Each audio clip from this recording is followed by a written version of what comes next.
addressing them together may ease their anxiety. Children will observe adults' behaviors and emotions for cues on how to manage their own emotions during difficult times. Need help and support? Please contact us at the hotline 311 Psychosocial Support at 722-6575 or 518-4157. Brought to you by PAHO, the OACS Commission, and UNICEF.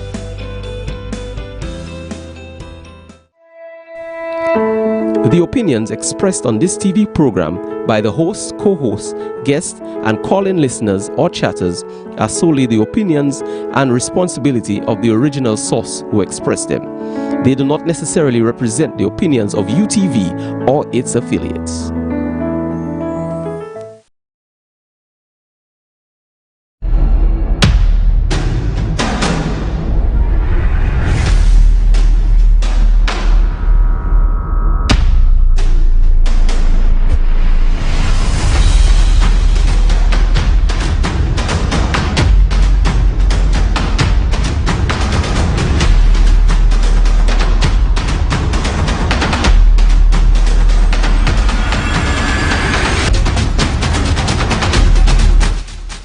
St. Lucia, this is the Revolution. It is Friday, the 9th of April, 2021. I want to send out happy birthday greetings to our dear cousin, Cheryl Herman Wilkie of Bagatelle. Greetings coming to you from Gina, wishing you a wonderful day, all God's blessings, long life, and hoping that you see a fantastic birthday today, and letting you know that all friends and family do wish you well. Also, a birthday greeting going out to Lorena Charles of PI. Greetings coming from your mom, Leah Charles, wishing you all the best, and many, many, many more birthdays to come. A shout out to and that's from your family, both here and also in Canada. Lastly, Chozelians, the question is for Pinkley, who is a native of Chozel, the chairman of the United Workers' Party, and is already going to get business through the Lafargue housing development. I'm not knocking the housing development, right? But I am questioning whether any Chozelians have been able to get lots in that housing development. I thought there were going to be provisions to have lots of different prices, different sizes, and that the people of Choiseul, once again, Bradley is a spineless bois, and everything to do with Guy or Pinkley, they just run roughshod, and that's the point of having a district representative with backbone. So the nice guy with the ponytail is being basically made Guy Joseph and Pinkley's bitch. And the people of Choiseul, Saltibus, your constituency is being taken advantage of because you do not have anybody to stand up to Chasney and the rest. He's in league with them. I also want to send shout outs to Kwabena Bastian, the man Ben over at the CNN of the CDC, upstairs in the 5th floor, the new buildings.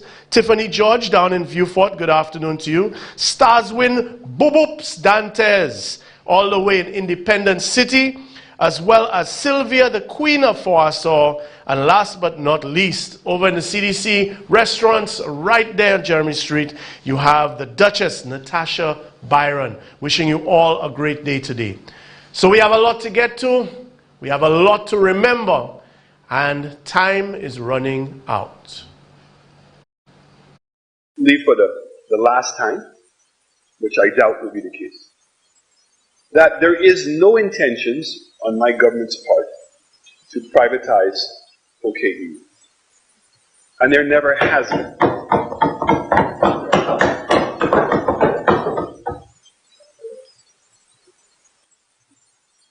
So hopefully, again, I'm on record. I make it publicly known clearly that there is no intentions to be able to privatize OKE. Okay? So this sinister perspective, Mr. Speaker, by members of the opposite side, to look at something that is a simple issue, to deep dig deep further to believe there's some alternative motive other than simply protecting the workers of St. Lucia, I have to say to you, is farcical. Speculation is rife that the Owen King EU hospital is being privatized, with assertions coming from various sources, including former government ministers. Prime Minister Alan Shasley has shed some light on the situation, indicating that the involvement of a third party for the operations of the hospital is indeed in the cards, but would not reveal specifics. This coming a few days after a memorandum of understanding was signed to with the EU, where the Prime Minister indicated that the government has been doing and will continue to do all in its power to have the facility finally opened in its entirety. We are in advanced discussions with a third party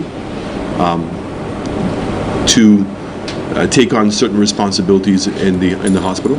The first one really is the radiology center. And then we'll be following up with that with hopefully a comprehensive management structure. And then once that's completed, we'll also then include the hospital in the south. But underlining whatever agreements we have is being able to change some of the fundamentals in St. Lucia. Shasley says he anticipates the opening of the Owen King EU by the end of 2018. Privatization of the hospital, according to the Prime Minister, is the preferred route. We've made that point clear, is that we would prefer to go into a private structure. We've made that point clear, is that we would prefer to go into a private structure.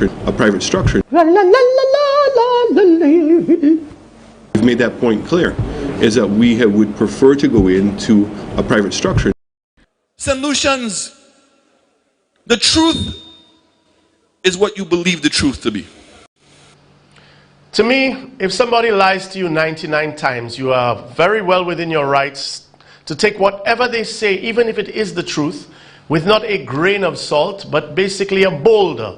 And you have every right to not only be skeptical, but even if you've reached a point where you think everything the person is saying is a lie, well, after 99 times, the 100th time, you're well within your rights.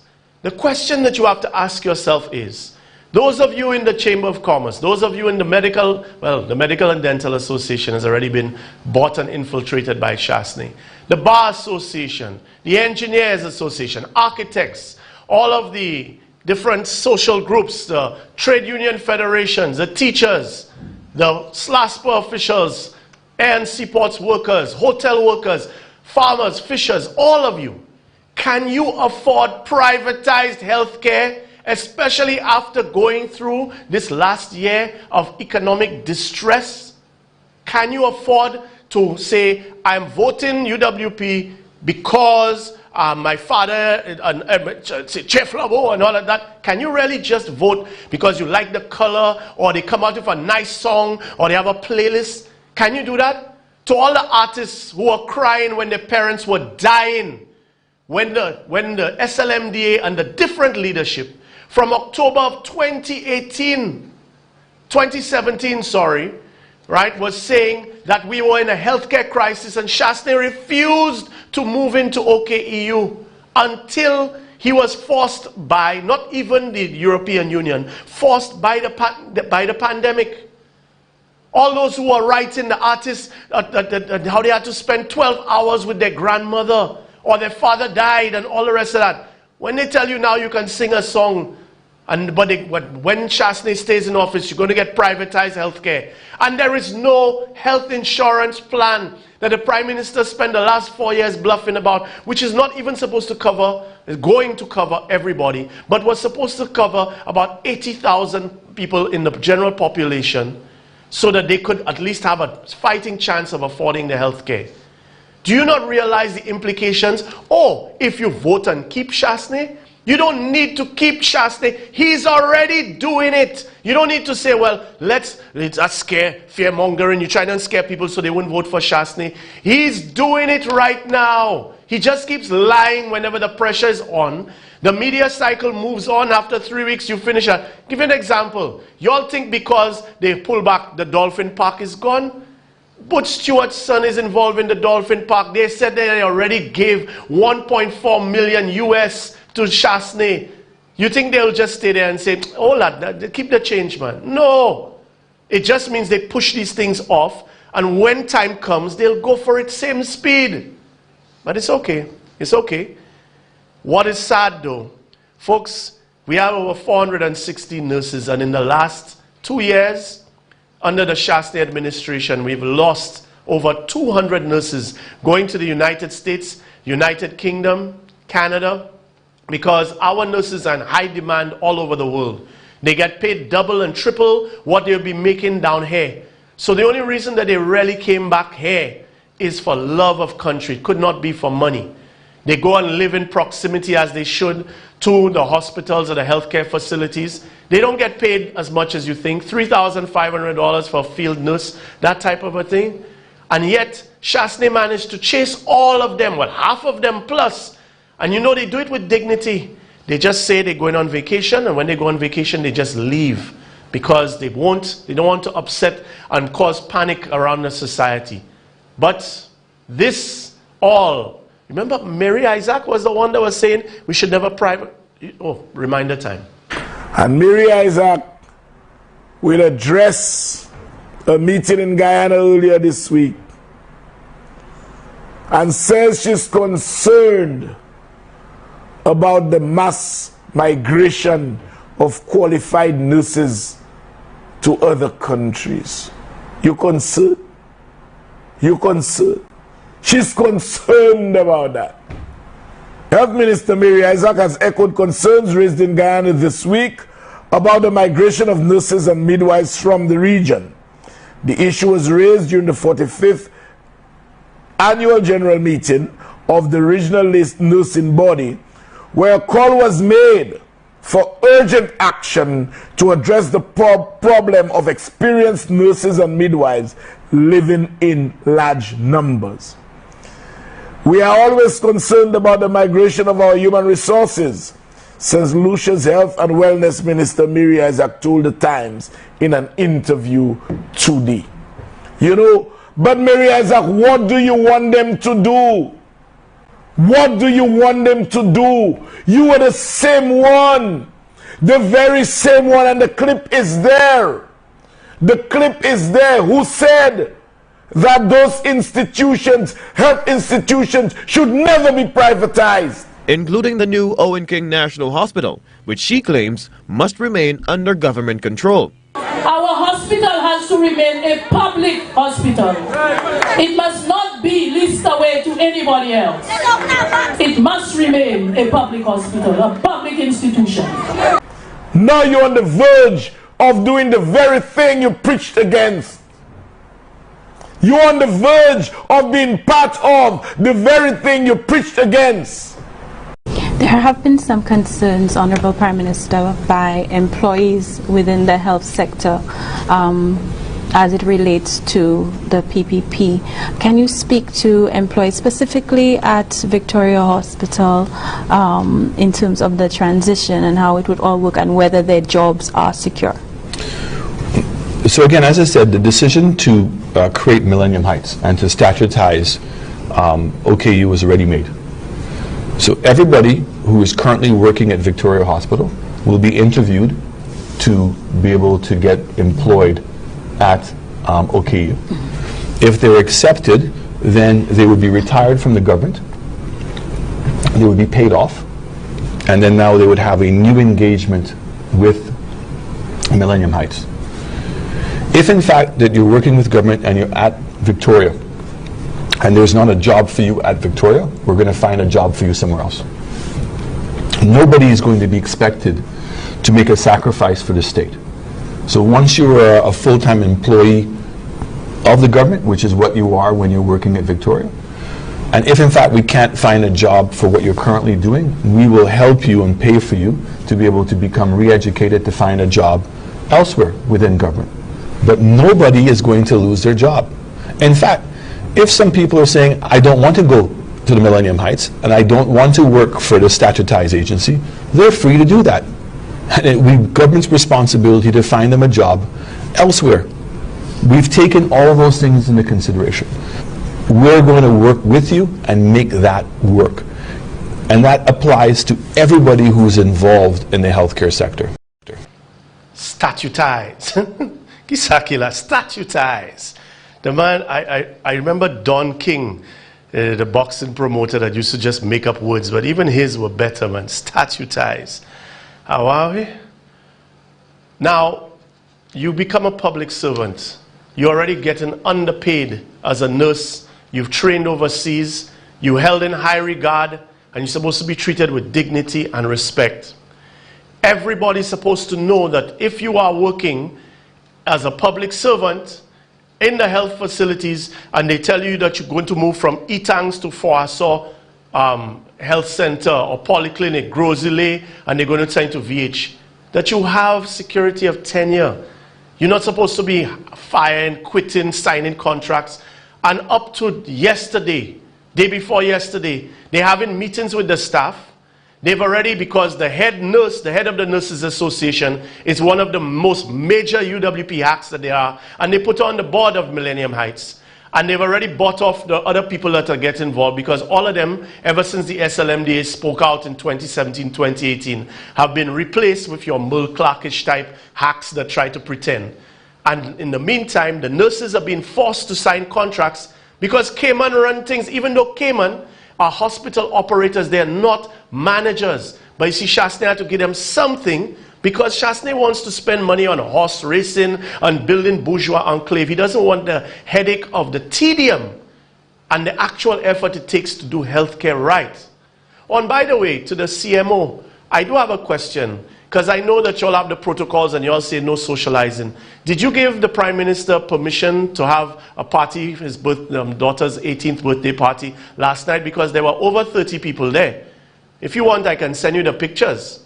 So I just want to know if, because the bars and rum shops that you're closing, and all the people you're chasing off of the fields and the beaches, I just want to make sure that, you know, the equity type thing. I know Daisy will not come there and break that up, you know, but I would appreciate a little statement from the CMO saying she gave permission for that, because apparently, once again, COVID only discriminates when you're a high-level government official of the United Workers' Party. But that said, privatization is not something that Shasney will do if he's re-elected. Privatization is happening now. The board of the Millennium Heights Medical Complex, MHMC, has commenced phase 2 of its activities towards assumption of full operational management with the formal engagement of all staff and their respective unions.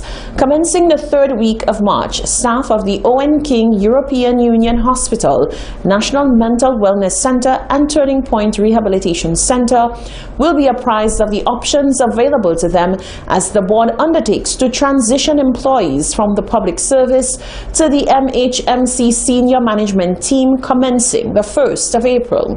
One of the key strategic goals of the activity is to build an effective workforce in support of clinical effectiveness and in pursuit of international standards of best practice in healthcare. The Millennium Heights Medical Complex management team is working alongside the current management team of the 3 institutions to match staff roles within the new MHMC structure, aimed at maximizing current skill sets and qualifications with the requirements of the complex. All employees will be presented with the employment options available to them and will be supported in making individual decisions which best suit their personal career goals. The board and senior management team say in the formulation of the new organizational structure, opportunity for upward mobility as well as career and personal development of the staff were kept at the fore. So you see what's happening there? Come with a board, come with all the glugler, all of the nice words that people have to see how they'll be absorbed in the new structure and this, that, and the other. Folks, here's what's happening to our elite, our globally elite and respected nurses in St. Lucia. Exactly what Shasney said he was not going to do is exactly what he's doing. They have taken the OKEU, and if you have to work there, even though you're a public servant who should not have to do this, they're making you sign a contract. And just like what they did with when Spider and them when they come in, they'll tell you, oh, they did not fire the people from NICE. Their contract expired. So what happens? You sign a 2-year contract. Why 2 years? Why not 5 years? Why not 10 years? Why not 3 years? Why 2 years? Because by the time the 2 years pass, when Cayman wants to bring in its people, even though they are less qualified. When Cayman wants to bring in whatever foreigners, because by then, Chasney wins his second term, and you know already, he's already said it's all about friends, family, and foreigners. So when you add on to that you've endorsed his practices over the last 5 years to give him more time, then they'll just come in under healthcare system fully privatized.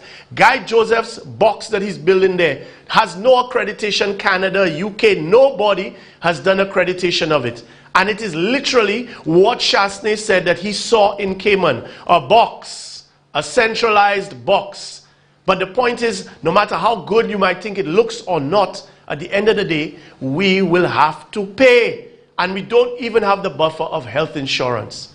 But now spare thought for the nurses, because Chasney and them keep using the Millennium Heights Act. And those who don't remember, here is your great reminder from a lawyer telling you, especially those in the public service, nurses, orderlies, everybody that's involved in OKU, EU staffing, know your rights. Once Alan Chasney is re-elected, folks, privatization of the OKU must go through. It will go through. Because we have seen what is happening, and I will be dealing with that. I don't know if we have time next week. The guys are hell-bent on privatizing the OKU. And this is serious. This is extremely serious. The guys want to privatize not healthcare, just OKU right under our noses. And trust me, this is more than frightening.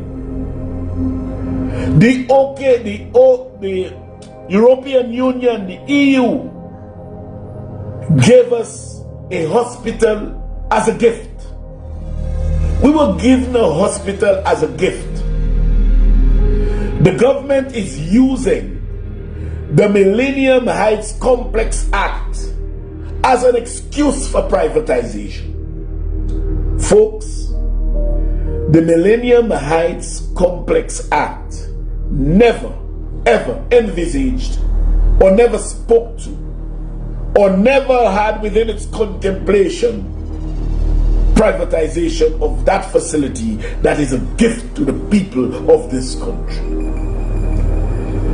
This piece of legislation speaks to making not only OKU, but making several institutions which they combined and call the Millennium Heights. It speaks to making those institutions a statutory corporation, just like you have National Housing Corporation.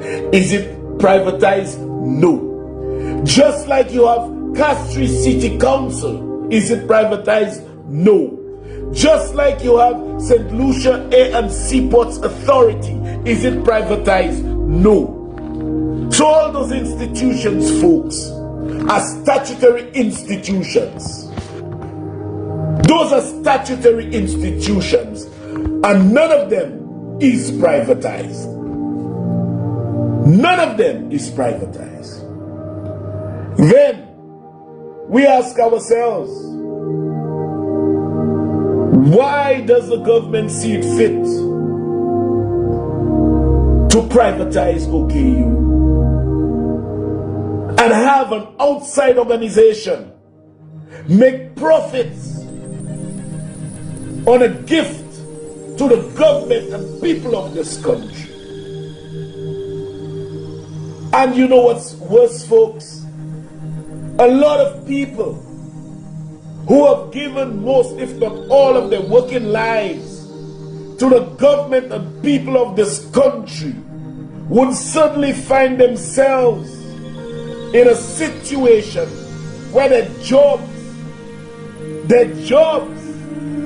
are showered with uncertainty. Is that right? Our gift, Obun Bawo Motoka, Yo pren le mou pour moun fè taxi epi. Ek lè vin jwe nou un pou pay taxi a da on motokaw. Es sa ka fè siyas.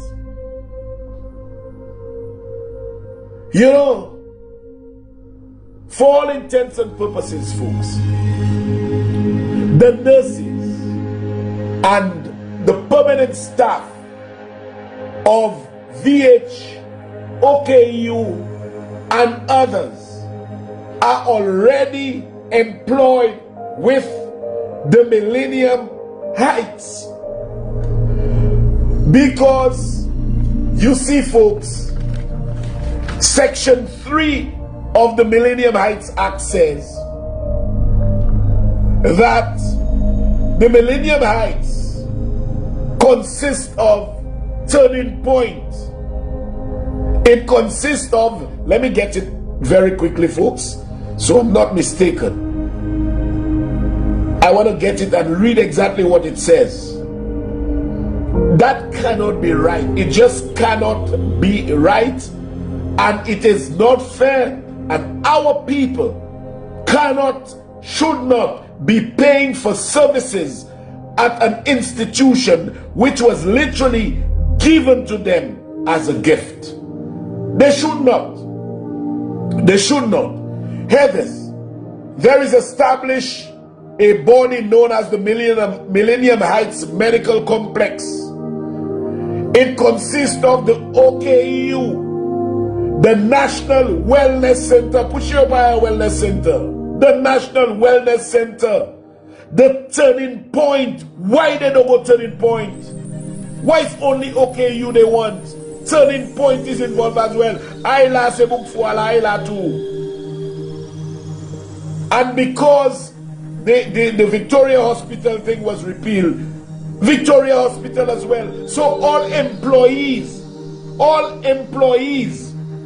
of those institutions are already employed. They are already employed with the Millennium Heights Complex. They are.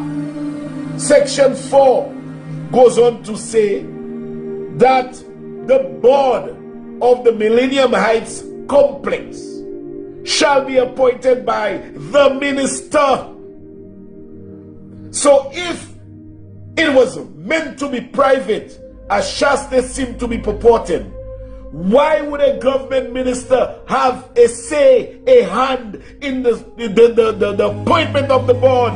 Why? You know, folks, and the minister is described as the Minister of Health. Section 25 of the Act goes on to say that the Director of Finance has to have a hand in the financial operations of the Millennium Heights Medical Complex. And I want you to remember, the Millennium Heights Medical Complex is not OKEU alone. It serves that purpose for it to be OKEU alone. But it is, you all heard what I said earlier on? VH, well, VH is in it because they repealed the VH Act, so it's part of it. Turning Point are there too. Wellness Center are there too. Why you all going there? And why would a piece of legislation give or permit a civil servant, the Director of Finance, an employee of government, why would the Director of Finance have a hand in the financial operations of the complex? It is because, folks, it is not and will never be and was never meant to be a privatized institution. But I want to read you quickly Section 34, subparagraphs 2 and 3, because I've even understood that choices are being given to the nurses. The law is clear. The law is clear. Section 34 is clear. And the caption of Section 34, folks, is this. Hear this well. Hear this well. Employment transfer. Hear the caption of Section 34. transfer of service and preservation of pension rights. Zot katansa, Igis alwa, transfer of service and preservation of pension rights. Subsection 34(2) very quickly says, subject to the approval of the appropriate service commission or statutory authority, a public officer, and folks, a public officer is one who works with government. Now, once they say statutory cooperation, you still work with government. Section 34 says, subject to the approval of the Service Commission or statutory authority, a public officer or employee of the statutory authority may be transferred or seconded to the service of the board with the consent of such person. Which means, if you work at National Housing, if you work at City Council, if you work at SLASPA, you are still a public officer and can be transferred with your consent. But what is even more interesting is section 34(3), where a transfer or secondment referred to in the above paragraph, the rights of the public officer so transferred or seconded to any pension, the person's rights to any pension, to any gratuity or other allowance for which he or she should have been entitled or eligible, shall remain in, had she or she remained in the public service, are preserved. Zot katan. Any rights of pension, of gratuity, or of allowance, those rights are preserved. So, folks, honestly, if you all want to see a whole Kalmaja, is to re-elect this current government. St. Lucia needs to wake up.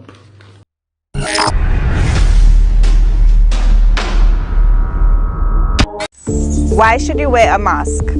As we know, the coronavirus is spread through droplets. A mask prevents these droplets from spreading from person to person. To wear a mask properly, you need to ensure that it covers your nose, your mouth, and your chin. It needs to fit snugly against your skin so that it does not move while you are talking, like so. As you see, it's covering my nose, under my chin, and my mouth completely, and the mask is not shifting while I am talking. You must also ensure, if you're wearing a disposable mask, to dispose of it every day. That is to throw it away every day. If you're wearing a cloth mask, you need to use a fresh one every day and to wash it when you get home after the day.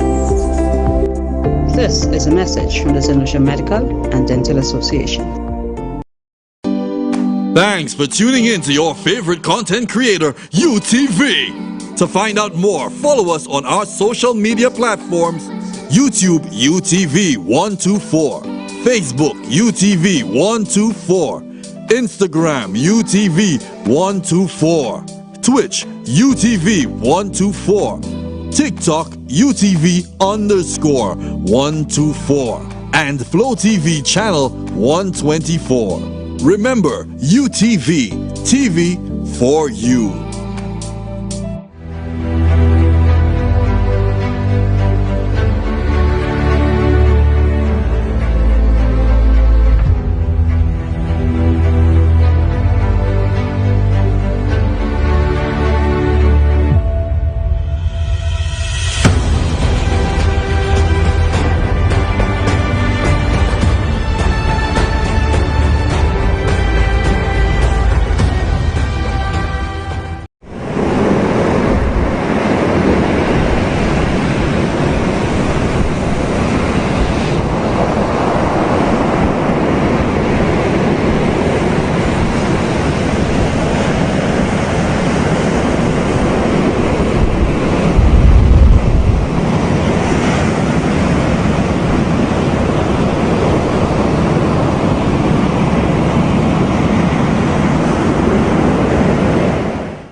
Welcome back, and thank you for staying with the Revolution.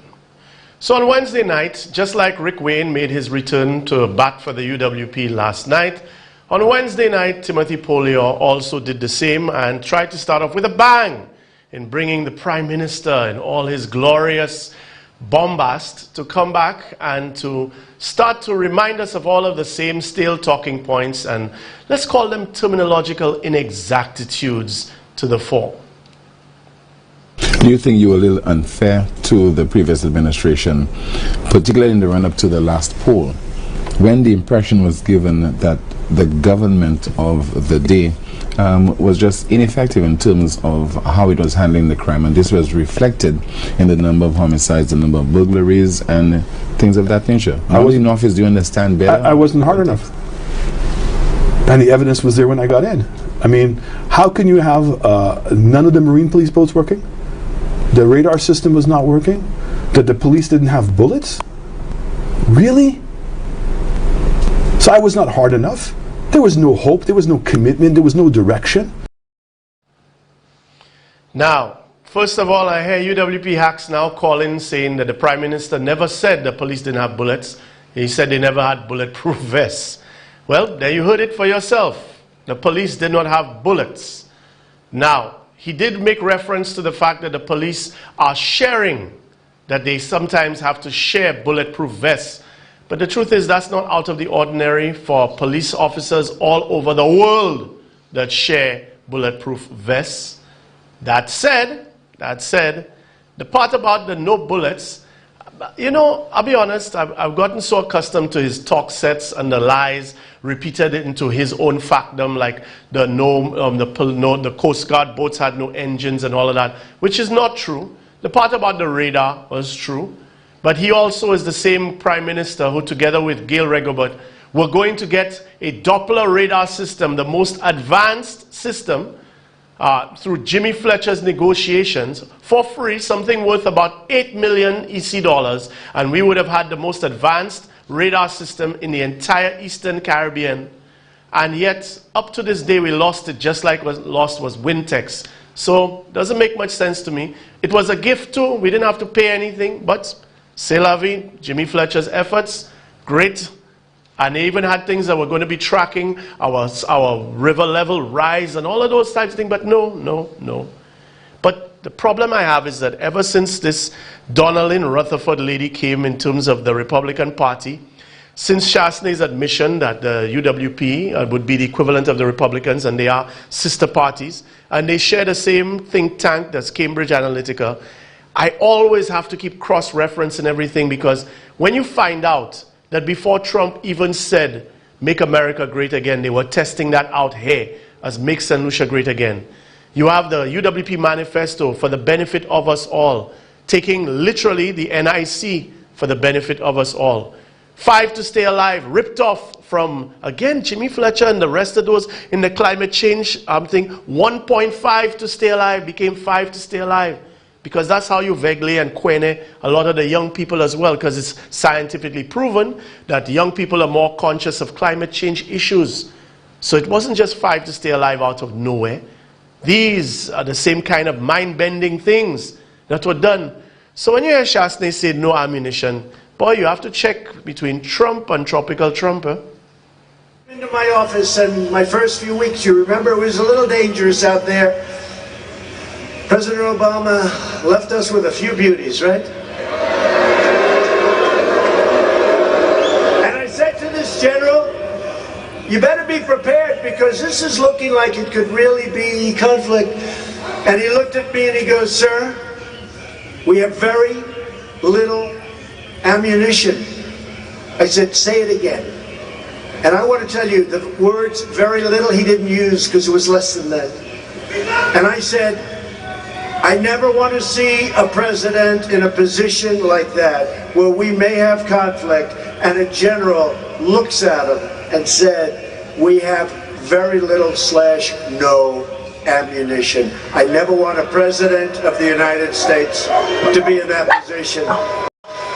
So you see, it's part of the Republican playbook to always come off as being strong on national security and making sure to throw the opponent, the former administration, under the bus, claiming that they were weak on national security.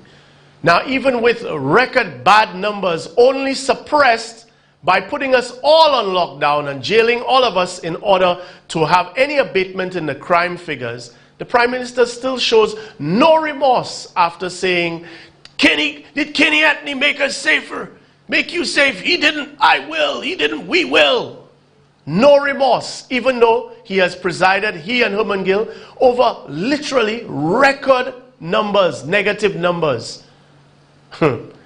But he said that there's no bullets, the police have no ammunition. So, enter Yadi and Jaim. Yo somebody ka koute Premier Ministre la yo souè. Premier Ministre la di le yi entwe en pouvoir. I di police pate ni bal. Right now, mwen sa pale yon de go mam police, eh? Yon se police la di man, we could not order from the states, but we get our firearms and ammunition elsewhere. Police sa hierarchy di mwen sa pa jeme vwe. So mwen vle lot police ki hierarchy, text nou isi ya. Ek di nou ki sa fe. Oui, pardon mwen sav, mwen lot police text mwen la. Ou si pose sav, si la pate ni bal. E sa te jeme ni an tenzo pate ni bal. Imagine, nan tan mwen chou an baye manye adan politisyen kouyon. Ek mwen ka di kouyon. Lan yon baye yo ka kweye security of the nation. Kote ou ni pou chen sa pwe. Ou chou jen anjou, le yo te just introduce se wardens la ou. Pap am lita wardens. Le am mayor te vinek se kimene ou de kwe yo. Yo te add tak police ou an nef. Ek mayor vini di yo pa ni gon. Now, ou ka mene moun pou fè an travay ba ou, but ou mèm ka kite se moun la, ou ka kite vie nege men moun do sav se nom sa pa ni gon. Ou pa avin di sa an public. Adan se bouk sa ka pale top. Bon, mwen sav la pate jeme ni enten la pate ni bal, but si la pate ni bal, as Premier Ministre, ou ka vin di just pou score political points, ou ka vin di police force la pate ni bal, well, bal fini. Si police force la pate ni bal, bal fini. Et de bal fini, violon sak. So tout police text mwen, di mwen si bal de fini pou vwe. Toaza di mwen non sa pa vwe. Es bal de fini. There was never a time that we didn't have bullets. Yes, we can always do with more. Statements are made by politicians to score political points without thinking of what they are saying. C'est un lot police qui dit ça. Police way mwen te text la. Oui. Oui, kwa anou ka pwen. Okay, moun sa di, oh brother, don't tell me that's... Okay. Okay, no, that's not Alexander. No. Good angle, Yadi, I was listening as well, oui. Se moun sa di ka koute. Okay, a lot officer di, should we shooting people so much we don't have wrongs? We halted training for a while to ensure that didn't happen. So Tanza, so imagine you do boot shoot. I'm lay law avini. You do boot practice. Pour just again pour appel ça cette lycée. Wow. Balvini. I can't even believe a politician would come on national TV and say the police, his police or the police force have no bullets. But that's what politicians do in this day and age. No, but to me, you don't lie. You lying on bullets? Bullet? What Bondi Killer does say? Kisa Bondi Killer can You're right. Somebody said something the other day, the Prime Minister has a thing for bullets. I think that was figuratively. Wow, bullets. Anyway. But anyway, do your guys, project. all right. Later. Yes, but bon, according to any from good grounds, there has never been a time when there was no ammunition. There is an international standard that you cannot have less than a stipulated amount of ammunition. We have never gone lower than that. We have in the past acquired rounds locally if the need arises. Not once in my over 22 years plus of service was there a shortage of ammunition. Since the UWP administration, all firearms training was halted. Okay? Okay, a lot of go officer, Yadi, this is not true. Yeah. We have had a low count, but never short of ammo. Also, most of our firearms was given to us by countries that we have military alliance with. The statement by the Prime Minister is not aligned with what obtains with the police force. I will advise the PM to seek confirmation from the police authority before he comes and say anything concerning the police force. Like, nous ouvert a fresh can of worms. Ça pas n'importe quoi, c'est vete. So out of curiosity, cette ici. On les break là, moi qui commissioner. Now commissioner pas même savent. Well, matter is a prime minister. You have to be a good journalist. Although I'm a journalist, but I just a role journalist.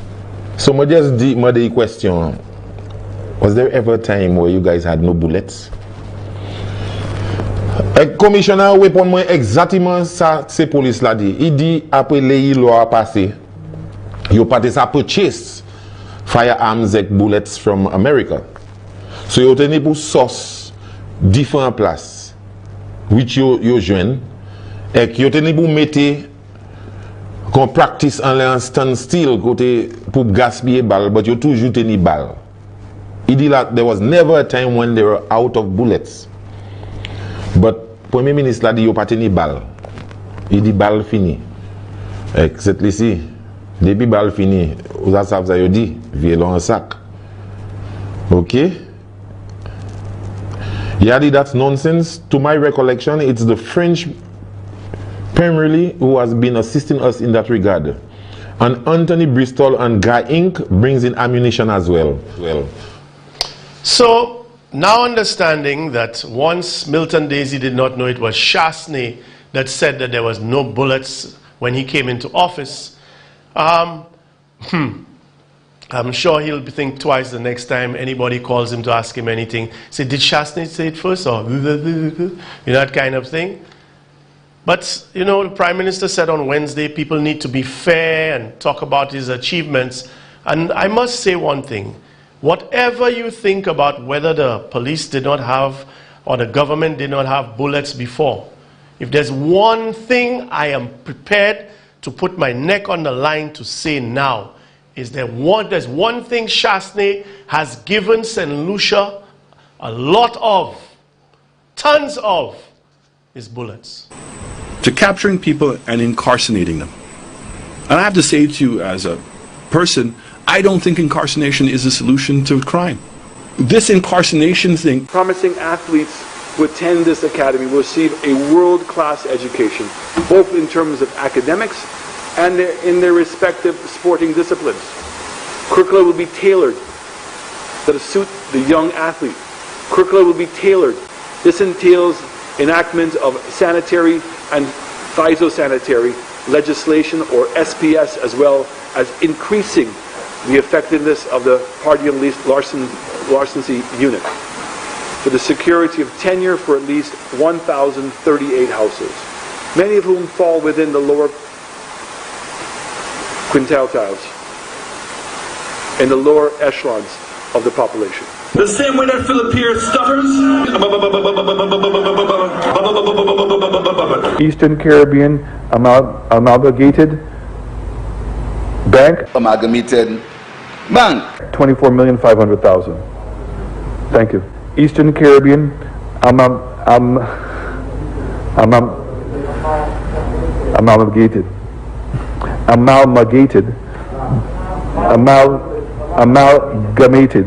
So what I believe you were trying to say is Amalgamated Bank. Thank you. Thank you. You're welcome.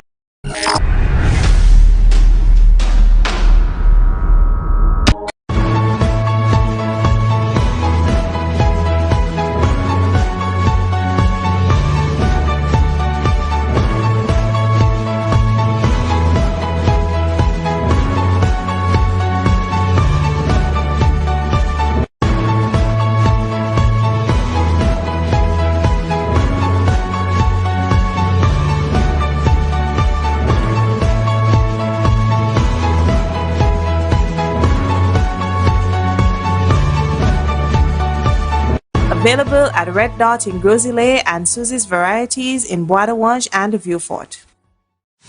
Did you get the COVID-19 vaccine? Then you may experience one or a combination of side effects, or even no side effects at all. Side effects may include pain or tenderness in the area where you got the vaccine.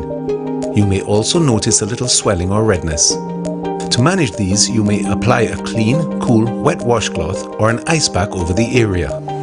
Throughout your body, you may feel chills, fever, nausea, joint pain, tiredness, headache, or muscle pain.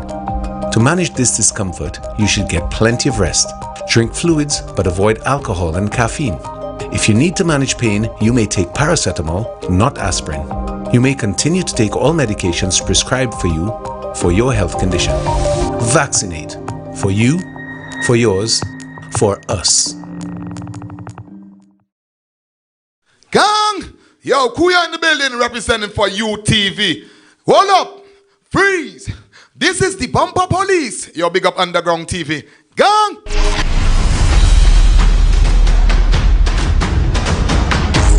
The opposition, St. Lucia Labour Party, SLP, wants to take a first-hand look at the St. Jude Hospital reconstruction site in Vieux-Fort. Communications officer in the SLP, Mondi Lewis, in a press statement issued on Tuesday, April 6, says the opposition has sent correspondence to the relevant government minister requesting a tour. In view of recent reports concerning disturbing developments in relation to the St. Jude Hospital reconstruction project, the leader of the opposition, Honorable Philip J. Pierre, has written to the Minister of Economic Development, Honorable Guy Joseph, seeking clearance for a delegation from the opposition to visit the site of the project. The visit has been proposed for Thursday, 8th April 2021. The much-delayed St. Jude Hospital project has been mired in controversy for many years. The SLP has skewered the Alan Shasti administration's temporary halt of construction back in August 2016. The reconstruction project had commenced in 2011 under the previous UWP administration and was continued by the last SLP government. However, in 2016, it was abandoned by the current UWP government, which embarked upon a new building for the hospital. This decision has been heavily criticized by the St. Lucia Labour Party and a number of experts as totally unnecessary, as the unfinished new complex of buildings constructed for the hospital could have been completed within 6 to 12 months, enabling patients and staff to work in a more conducive surroundings. The SLP also wishes to once more express its appreciation to the medical staff for their contribution to the healthcare of the people of St. Lucia during these trying times. The St. Jude Hospital was razed by fire on the 9th of September 2009. Since the medical institution has been housed at the George Odlum Sports Stadium, which has deteriorated over the past few years. So plain and simple, the duly elected, democratically elected by about 40,000 people that they represent, the members of parliament that form the opposition, Her Majesty's opposition, requested access to do a tour of St. Jude's existing facilities, old, new, and everything in between. And then the Prime Minister was interviewed and asked the question on Wednesday night. This was his response. Will you be granting the leader of the opposition his wish to visit the St. Jude Hospital site tomorrow? Well, first of all, he wrote the letter to the Minister of Economic Development, and I'm sure the Minister will be responding to him. But, you know, if I had to look at it, I mean, to go and do a site inspection without taking into what has happened, I mean, I think that there needs to be a meeting to discuss from the time the St. Jude's burnt down to where we are now, and how we got there. I mean, it's just unimaginable for me to think that the former government would have spent that kind of money on a hospital and there's no planning approval. There was no finalized drawings. The question is, was there even a plan to transition from one facility to the other facility, and what accommodations have been made for that? So I think that, you know, I think it's a good thing for them to get together. I've not spoken to the minister. I'm sure he will respond accordingly.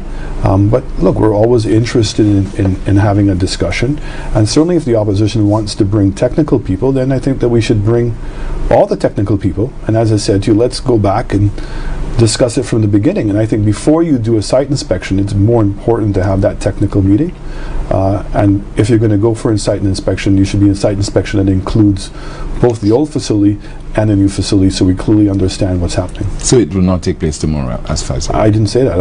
I'm not involved. The letter was not written to me. It was written to the Minister of Economic Development. I've been assured that the Minister will respond to him, and so maybe it doesn't take tomorrow, but certainly can take place another date. But I certainly would suggest to the Minister that there be some kind of technical meeting before there be a physical tour, in order that we all are on the same page. Because in the press release, the SLP is saying that it's in view of recent reports concerning disturbing developments in relation to the project. Will the opposition to clarify this? Well, I don't know what that means. But again, with the opposition, you never really know what they mean. I mean, they go out and they make all kinds of crazy allegations that are just easily verifiable.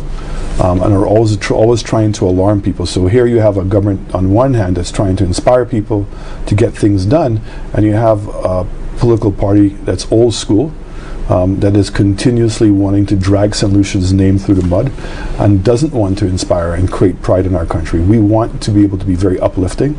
So I think there's a way of holding governments accountable. We certainly tried to practice that when we were in opposition, made sure that when we were being critical of the government, that we were not undermining the reputation of St. Lucia in any way.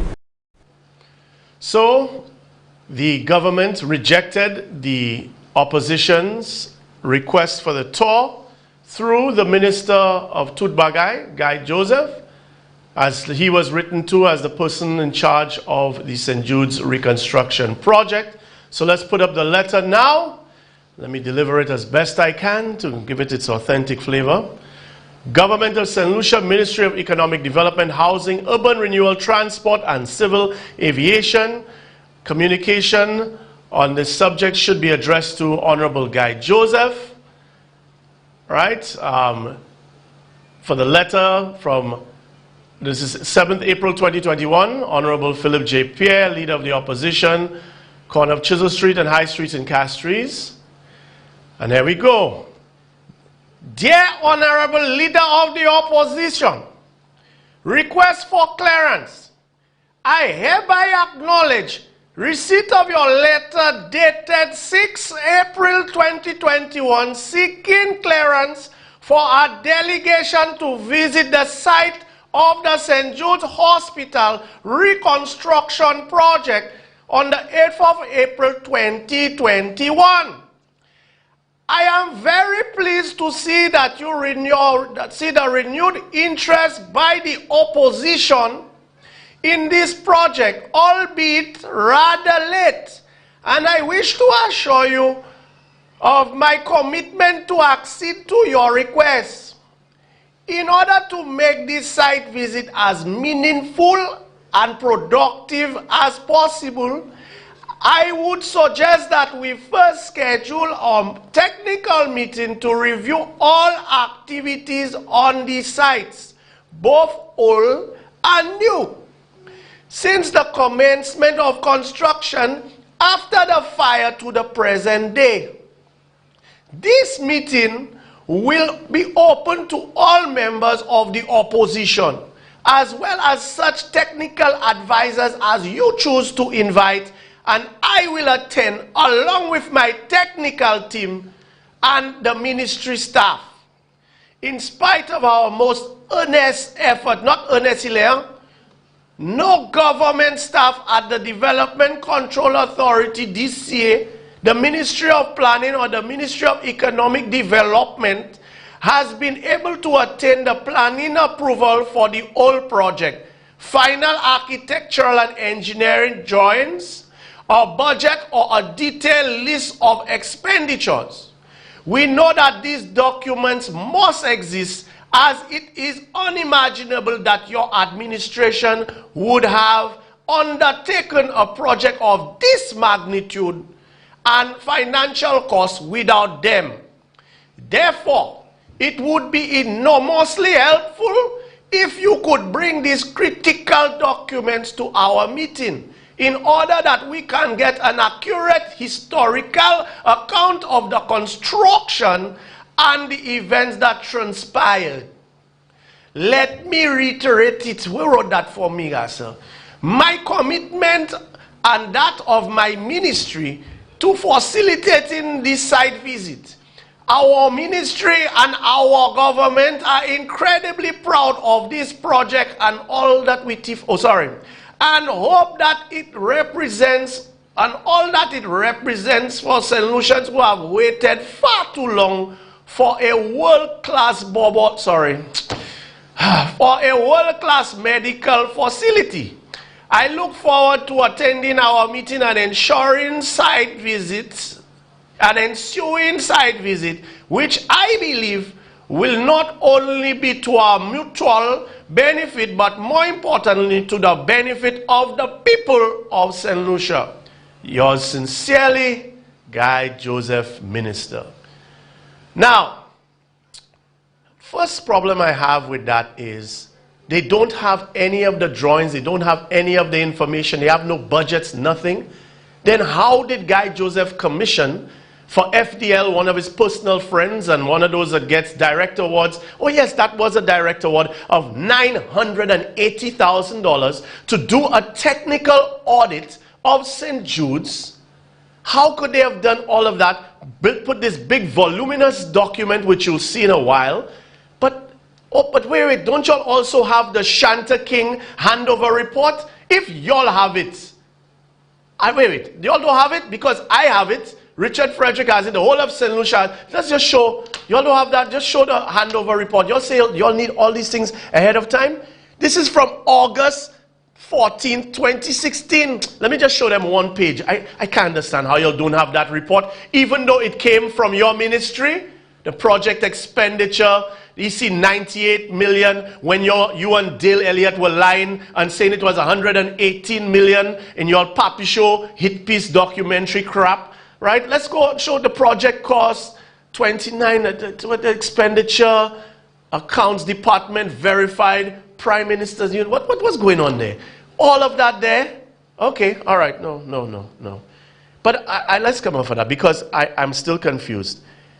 About, 4 months ago, the independent senators requested to go and see St. Jude's, and it was agreed by the President of the Senate to request that all the senators, opposition, independent, and government senators from the upper house, right, because we have a bicameral system, the upper house would go to see St. Jude's. Joachim Henry said he got there a little bit late after Mary and them had gone, but he was still facilitated. Y'all don't remember that? Senators were arranged to a site visit of the St. Jude Hospital reconstruction project on Tuesday, July 28th, 2020. Although I was extremely late, it was due to picking up my daughter after CXC. I was escorted when I got to the site to the physical works by Mr. Joseph Darius and Mr. Edison Henry. I saw a regular reinforced concrete frame structure, that is column beams and slabs, to include the first floor slab and a concrete roof. The ground floor has not been poured as yet because the mechanical and electrical service has not been designed. The roof over the ramp to facilitate persons from the ground floor to the first floor is not in place as well. Understanding that the hospital carries more services than a regular commercial building, that is hot and cold water, wastewater, surgery wastewater, sewage, electrical 110 and 220, standby generator facilities, air conditioning, mechanical gas, elevators, and other special provisions for specialized equipment. I was indeed surprised that there are no sleeves, conduits, or pipes in the concrete frame to accommodate such important services. It is my understanding that this part of the hospital is being designed separately and is being reviewed by the Ministry of Health. The external facade will be of a prefabricated system. The exact specification I'm not able to comment on. The first question for this project, again, is how could the DCA grant approval for a frame without having seen the most important elements of the hospital? From a cursory look at what is happening, clearly the project is being fast-tracked, and this will not allow for the level of consultation that is required in order to obtain an efficient design. Maintenance as a major factor is not being considered, and it is indeed important as the cost of healthcare is already very high. Example, concrete roofs in most public buildings in St. Lucia has been a source of maintenance problems. One could consult persons who are maintaining the waterfront buildings, and this should have been avoided for a hospital. The helipad on the top of the roof for the hospital has caused the need for an elevator system. That should be reconsidered as the hospital is within close proximity to the airport. The landing of a helicopter on a hospital exposes the operations to much risk. In my opinion, the project as a hospital is currently approximately 20% complete and can go on for approximately 12 to 16 months with large sums of money in approximately $80 million to be spent on this. I am still of the opinion that we should have completed the existing structure. We may be in for a rough landing in realizing the completion of the St. Jude Hospital. What do you think is the likely timeline in terms of completion of what is there right about now? My humble opinion, professionally, would be to abort this thing and let us go and complete what has started. This is more hopeful, colleagues. This is more hopeful. This thing will be rushed, and we're going to have a nightmare to maintain it. But then at the end of the day, then you still end up with a massive structure right in the front of a hospital. That's why I believe, a car park, like we have in the car park in Castries, maybe some hostel for students, whatever it might be. But I think that if not, we probably have another Bois d'Orange Mall in the making. Very grim prospectus you're providing for us right here regarding the St. Jude Hospital reconstruction project. I did make a call today to see whether I could get some more information and to see if we could arrange something from one of the individuals who I thought was still involved. I understand he's no longer involved directly with the project. Let's hope that there's some more clarity there, but it certainly is, in my view, in particular, the greatest travesty of projects. Not only because, particularly because it's a hospital, particularly because you're dealing with a health facility that is supposed to bring life and protect life and preserve life, and unfortunately we're not having that benefit from it. Again, maybe for who knows however long again, we're going to have to face that. Mr. Joachim Henry, quantity surveyor by profession, thank you so very much. Joachim Henry, senator and master's degree level quantity surveyor, speaking with Calix George, himself a civil engineer. And that was before the cladding phase. And you look at the government buildings in the waterfront where there's cladding and you realize that there are walls and then the cladding is on the outside. This government is sticking cladding without walls. So that means every one of these panels now has to be, they have to put glue in between and epoxy or whatever it is. And that still will cause a lot of mold, because once you have hot air and cold air, you must have the wards and the hospital with air condition. And with each panel is a leak in progress, you will constantly be having to do maintenance on that. Not to mention the fact that they don't know how they will perform in terms of a storm shaking if a coconut hits it and all the rest of that. Mark Ennicott has spoken to that. But let's get back to the fact that the Labour Party was refused a tour unless they had this paperwork, that paperwork, this and the other. But Nancy Charles, it was just a year or two ago, was able to facilitate. I went down there, I remember, I wasn't allowed inside because I wasn't part of a UWP constituency group for Viewfort that made the rounds. Saturday, May 19th, curious onlookers gathered at the St. Jude Hospital reconstruction site for a tour of the stopped project. Organized by the United Workers' Party Viewfort South constituency branch after their town hall meeting the previous Wednesday, the tour was mired in some confusion from the beginning. People wanted to see for themselves, so an invitation was open and said, well, we will be doing tours, open house tours to allow the public, the general public. So it was not open to UWP people, it's open to the general public. So you see, if you realize, you'll see a whole diversity of people here from Castries, from everywhere. And we're hoping that we can continue it in the next few weeks. organized in a structured manner to ensure everybody that can come and see. Sorry, but there was actually a Facebook post that was posted by the United Workers' Party official Facebook page that said that the idea that it was open to the general public was incorrect, that it was fake news. I'm sorry, I didn't see that. You didn't see that. I can actually show you a photo of it right here. I don't know who posted it, and I haven't seen it. So you're not in control of the Facebook page. I'm not in control. No, I am saying to you that the tour is open to the general public. It's not restricted to any person. Not even any hard hats walking on the site. The United Workers' Party constituency group for Viewfort South gets to go. And yet, the people who were elected through a democratic process cannot find a way for them to go. The senators who are selected by the governing party, the governor general, and the opposition party could get to go to visit the site, but yet the opposition right now is being denied. Now, if you tell me that you are upset that Nancy Charles and the UWP group got to go, I understand that. And if you tell me that all St. Lucians should be able to go because it's our taxpayers' money, then I also understand that. But again, not because I know her personally, I know everybody personally. I mean, I've interviewed the whole of St. Lucia. So my problem is everybody that's attacking Franny.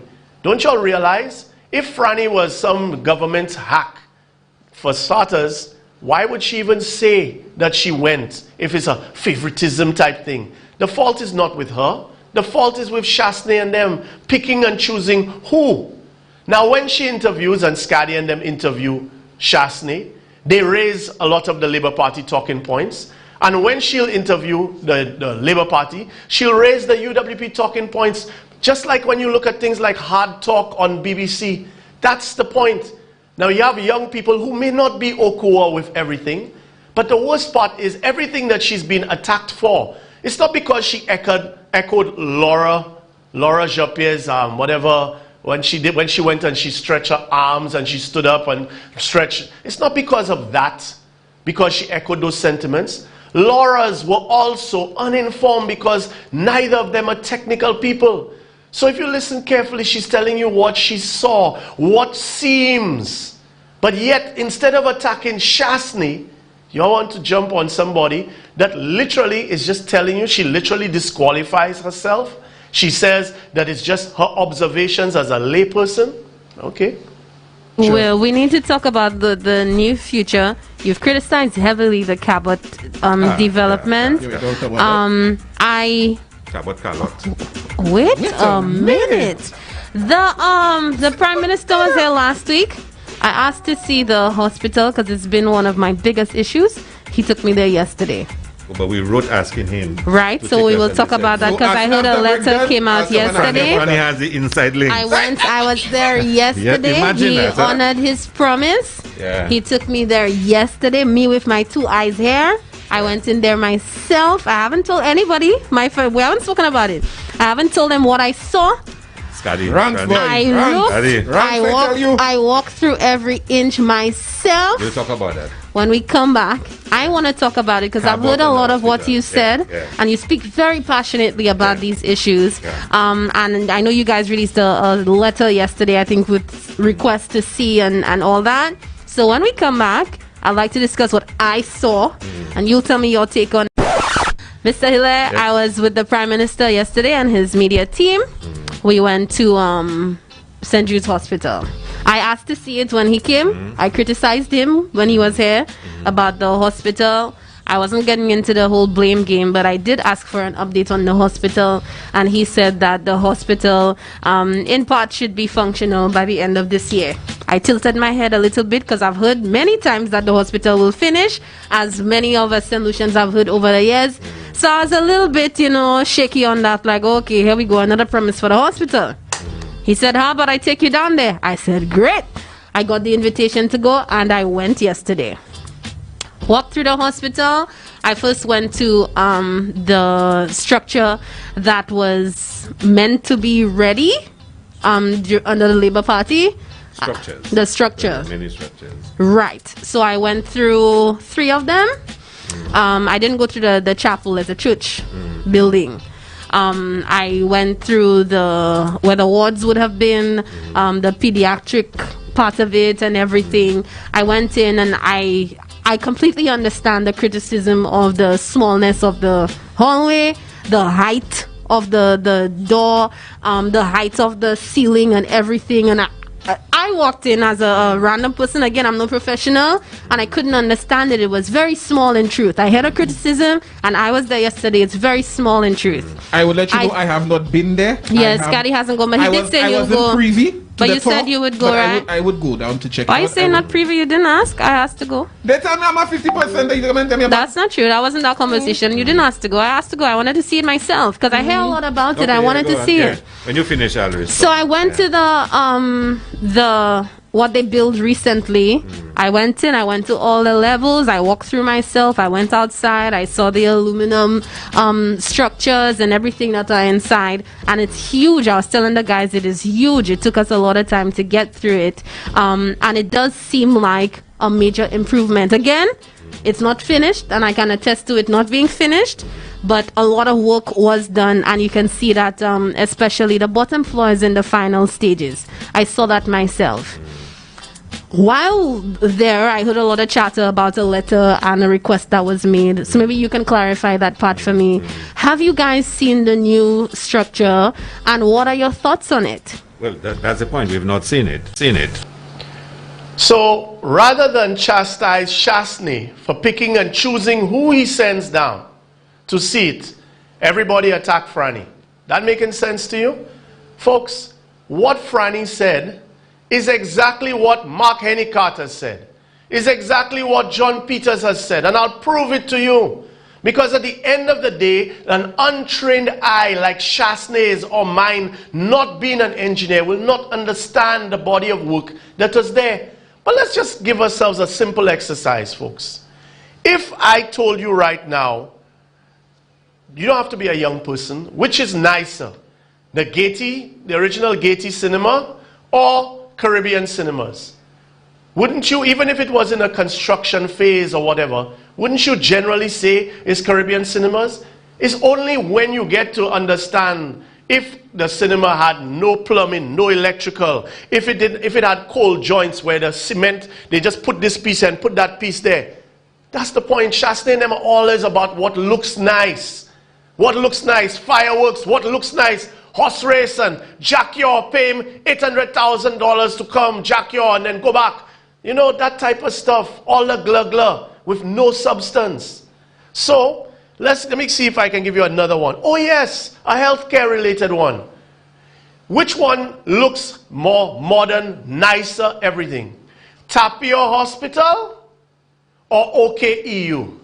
Obviously, OKEU looks and would feel and everything like it's up to scratch, because don't forget, Guy Joseph and them stopped work. For 2.5 years, they stopped work on the original structures. Nobody putting up pictures when they literally stopped people from working. But the people who were doing the original St. Jude's that were hired by Stevenson King, Hal Crow, they even won, and you can check it for yourself online, they even won a 2015 Hospital Construction Award by an engineering magazine for a hospital that they built in Oregon. Fresh Start has absolutely no track record of building a hospital. So you turn around now and you say, well, you see it, I would see it. Obviously, the new car parkish looking thing with the panels on the side, if I don't know, I would say the same thing. And remember, you're talking about a St. Jude's in which the original hospital was built by the Americans as a war hospital. The walls are 24 inches thick.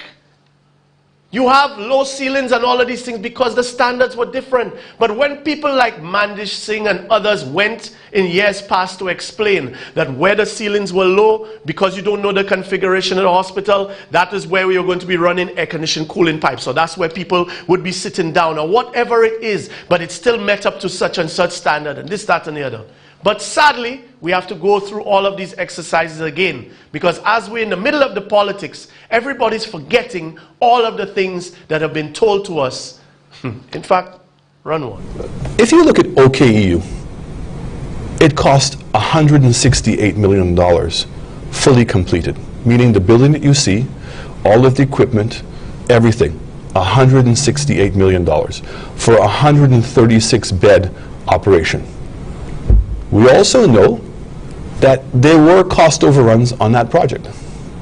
Meanwhile, St. Jude's has cost us so far in excess of $118 million, and we're only 50% completed. But more importantly, if you physically look at the building at OKU and compare it to the building at St. Jude's, there is a dramatic difference between the two. And there's no way that you can ever say that St. Jude's current structure is of equal standard to OKU. Yet, if we continue down the path we're going, St. Jude is going to cost substantially more money than what OKU did. It would have been easy for the people who were doing St. Jude's, if they knew better, to have simply gone up to Castries to look at that structure. But the fact is they didn't. And they didn't because there was never a plan as to what was going to happen.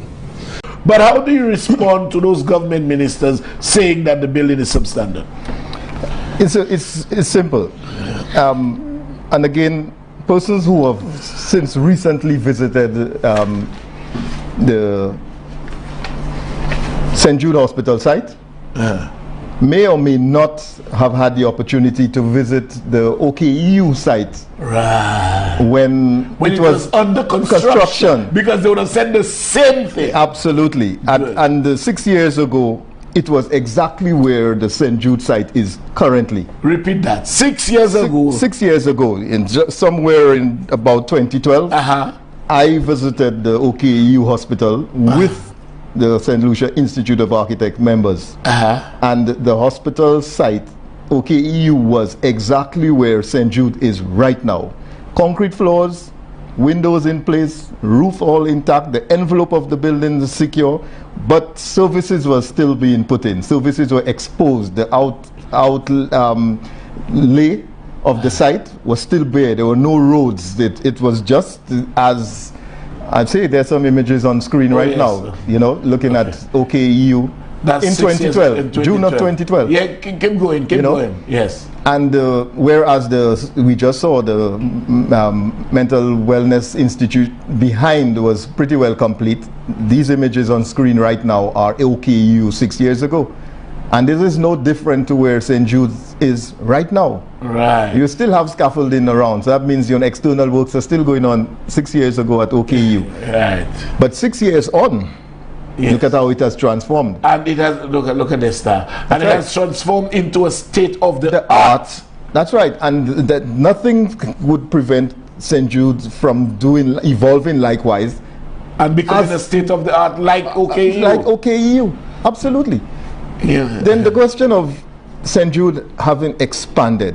The original St. Jude had a gross floor area of 76 or 78,000 square feet. Right now it's 165 or so thousand square feet, doubles almost. Which one is larger, OKEU or currently OKEU or St. Jude's? St. Jude's is larger than OKEU right now. With the information that I have, I've computed it. St. Jude's is somewhere in the region of about 15.5 thousand square feet bigger.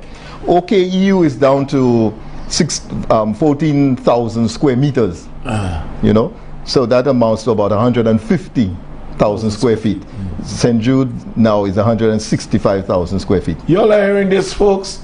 St. Jude's is about 15,000 square feet bigger than the Owen King Hospital, and where the Owen King Hospital is right now is where St. Jude's is at this point, which means St. Jude's has the ability to be finished on par with the OKEU. Is that what you say? Absolutely, Richard. Absolutely. I want to go further and say that the construction cost of OKEU, assuming that it was completed at the 40 million euro, that amounts to about $860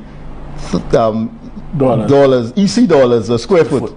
St. Jude has not reached 590 EC dollars a square foot, given the information that we have extracted from the exit report presented by So which means that St. Jude's was built almost Almost quite half the economically. Absolutely, absolutely. Wow. Absolutely. You see, that is the kind of information. In fact, the square foot rate is 100 US less on right. with 100 US less than 250 EC. Wow. Wow. Square wow. foot.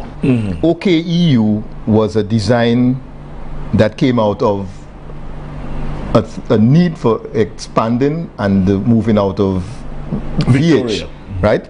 So we had a clean site and clean slate to start with. Right. So we could have done anything in there. Right. We knew that we wanted 14,000 square meters of space stacked in about three levels, but you have one building. Right. One In other entry words, into that building. Let me just explain that to the people. It's like you're building a new house and you could start from scratch and build it as you want. Absolutely. But you have a house that is partially destroyed by fire and you have to, even if you want to extend, you have to incorporate what previously existed. That's right. Is that what we're saying? That is absolutely. But but also, the team had to move into St. Jude first and do a condition survey and assessment. What can we keep? What needs to be demolished and what we need to reconfigure. That has to be done first. So you almost have to go in and do that full measured survey, and that will be the basis for the redesigning. Once you have determined what you have, then you design around it. Hence the reason persons are seeing what were external columns now in the middle of a space but that has been expanded laterally. Yes. But these columns are part of the structure and they will, as we said, disappear into the space eventually. Does that clear it up for you? That basically what Mark Hennicott, who literally worked on both OKEU and St. Jude's, is telling you that any layman would go and see St. Jude's and think of it one way, just like Chasney, with his non-professional mind, not being an architect or an engineer, and he would say the same thing, and that's what Franny said. That's what she said. And that site, work has been stopped on it, while the other site, that Guy Joseph's polyclinic box, is literally active right now with all the glug panels and everything. It makes perfect sense. But you need to hear it in a different way. Let's go to Chief Civil Engineer John Peters. Even those that are well off financially in St. Lucia, when they get sick, they go to Tapion. Okay? The Standards Tapion was a hotel. If you know, it's a hotel. I'm very much right. Yes. Okay. It's a hotel that has been recycled to become a hospital. The standards of the facility at Tapion are in a worse condition than what exists at St. Jude's, and that's the fallacy of the whole thing. So we can talk about pulling a book and showing that corridor should be this space, and if the corridor is 6 inches less, it becomes an issue. Or the height of a ceiling should be some particular height, and if it is 2 inches low, it becomes an issue. But we're talking about functionality in relation to an expenditure of 100 million, and how can that be salvaged? And if you're telling me that if I have a corridor of 5 feet 6 inches, and the standards are saying it should be 6 feet, and because I short of 6 feet, 6 inches, 6 inches, sorry, that facility should be demolished, I'm saying to you, a madman. I can't support that. And not just that, but I mean, you've read a lot of these standards. Most of these standards allow for exceptions in existing facilities. I mean, in nearly every standard that I've had a look at, you make allowances for. So let's say if you're talking about a corridor, and even that issue of corridors, I think is quite a big challenge, because if you look at one standard, they'll tell you, well, a corridor minimum width is 1.2 meters, and someone might say 1.8 meters, and depending on which one you're going to be applying, that's going to be the question at the end of the day. But you're right, can it function? And that is the operative word, right? Can a country like St. Lucia afford to throw away $100 million because a corridor may be 6 inches too short, or 2 inches too high, or too short in ceiling height, right? And the question is a categorical no. And when we looked at the facility, when we had the tour, in my opinion, my considered opinion, this was a facility that could be salvaged. And any talk of demolition of that facility, to me, was a no-go. And when you say salvage, you mean it could be used for the purpose it was being constructed, which was for a hospital? Which was for a hospital, yeah. Okay. Yes, there would be some modifications required. Right. But it could be used. And the doctors that were on the visit, all professionals, very, very highly skilled professionals that were there in that particular visit, right? Because they brought some of the doctors from St. Jude's also, who came across, who worked there, were all of them were in one single chorus saying, we can work in this facility. I mean, let's talk a little bit from perspective of being an engineer or project manager.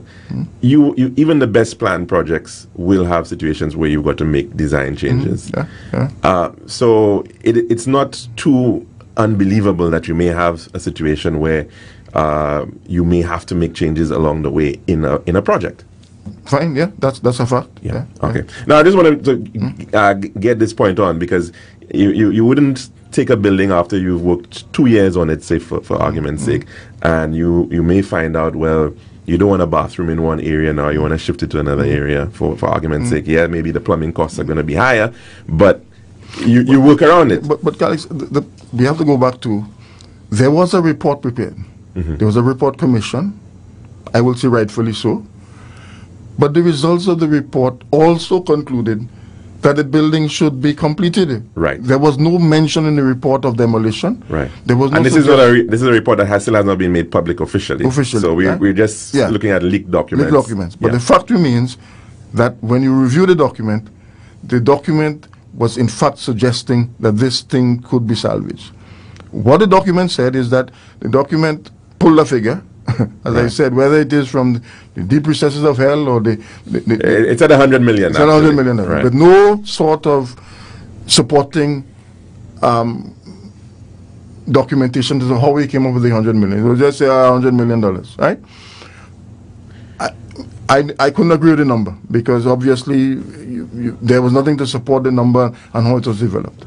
Right. But the fact remains that there was a conclusion that this building could be salvaged. John Peters should be ashamed of himself for bringing the profession of engineering into disrepute by the nonsense that he spoke about. What struck me immensely was the disconnect between what we read in the report and what was observed during the particular visit. And I really believe that what the language that has been used in the past, both by government ministers and other commentators, is not reflected in the evidentiary material that is seen within the facility. I did not get the impression that it was a lost cause. The project is being done for the use of the first $10 million, which was not drawn down from the previous $20 million loan, and the other $20 million for the financing is coming from the new financing arrangement that has been negotiated between the government and the Republic of China on Taiwan. I am confident that with this project, after the groundbreaking or the sod turning today, it will be non-stop work until we have delivered this project completed and within budget to the people. The Labour Party, the UWP under Stephenson King, the Labour Party under Kenny Anthony, no matter what you want to say that they did wrong with regard to St. Jude's, one thing is for certain, they never stopped working on St. Jude's. Only the Chasney administration stopped for 2.5 years under the guise of a direct award audit for a technical audit, which never listed the people who performed the audit except for Guy Joseph's own henchman, Norman Saint-Ville. None of the other technical people who assessed the project were ever listed, which nullifies the report, as voluminous as it was. And yet, on page 106 there, you see that even in their report, they are saying that the original St. Jude's should be finished, as John Peters alluded to. Folks, you had changes in governments, but you also had changes in approaches. For example, the Taiwanese were willing to fund and give their equipment, the Hitachi equipment. in the middle of the construction, government changes, and then you have the OKEU, the European Union, saying they're going to give us General Electric equipment, and the Medical and Dental Association says, hey, you should have the same equipment in the north as the south, at OKEU, and so on. But then you have to change the size of the wards, because in Taiwan, a ward is 6 beds, but our British standard is 4 beds, and all of those things. So yes, things had to be changed. You had them saying they were going to share the hyperbaric chamber and share facilities between the north and the south, and Dr. Stephen King even pointed out, as one of the heads of the technical team there, that when the island was split in two by Hurricane Thomas, they said no, we have to make sure to add on so that both hospitals could function independently. So you'd have 2 general hospitals on island. But Cayman and Guy Joseph don't want 2 general hospitals. So right now Guy Joseph is building a better looking, sexier downgrade of a district hospital, aka a polyclinic, because it suits Cayman's business model to have OKEU and to have a level 4 polyclinic where all the money has to be funneled to their operations. So where are we now? Well, we are literally now with 2 unfinished hospitals, one stuck facing the other. Apparently there are lots of efforts. People want to move into St. Jude tomorrow. And of course, that's not happening. And it's not going to happen. And it's not even going to happen by the end of the year. Because that project is so far behind in terms of what has to happen. And where we are at effectively with St. Jude, if you want to think about it, we're putting up the walls. That's what we're doing now. We're putting up the walls. The cladding, effectively, is like putting up the walls. We are so far away from anywhere near being complete in St. Jude Hospital. And it's a sad shame, no doubt, because we're now at 11 and a half years. And the reality is 7 of those years has been under this, the United Workers' Party administration. They were there first, and they're back again. And it looks as if we're going to go into a whole new administration, and St. Jude Hospital will still not be finished. But what is even more worrying about St. Jude Hospital right about now is that we actually have 2 hospitals next to each other. That's what we have. And neither of them are complete. So it's a very sad situation. So let's get down to brass tacks. You want the brass tacks? Okay.